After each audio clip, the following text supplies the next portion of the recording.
कथारे अछि माघ मासरे बाघ परि शीत हेले चलित वर्ष हठात माघ मासरे शीत कुआडे गायब हो जाइछि। आउ फेब्रुआरी मास आरंभरू कलबल करुछि खरार ताती। एपरिकी खरा दिन आरंभ न हेउणु 36 डिग्री पार कलानि पारत।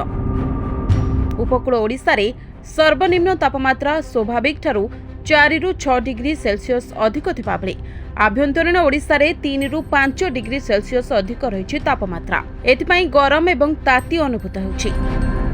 आगामी 4 रु 5 दिन पर्यंत तापमात्रा रे विशेष परिवर्तनर संभावना नहीं। पाग सुखिला रहिबो। 3 दिन जाए घन कुहुड़ी रहिबो।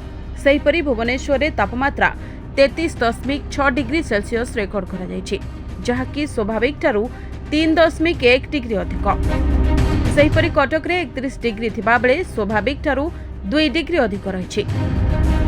बलांगीर और मालकानगिरी रे 36 डिग्री तापमात्रा रहिथिबा बेले संबलपुर रे 35.9, भवानीपाटना रे 35.5 और अनुगुल रे 35.1 डिग्री रेकर्ड करा जायछि।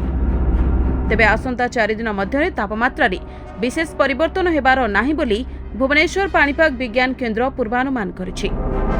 सेहिपरि फुलबाणी रे सर्वनिम्न 15 डिग्री तापमात्रा रेकर्ड करा जायछि। Bureau report NNS Odia.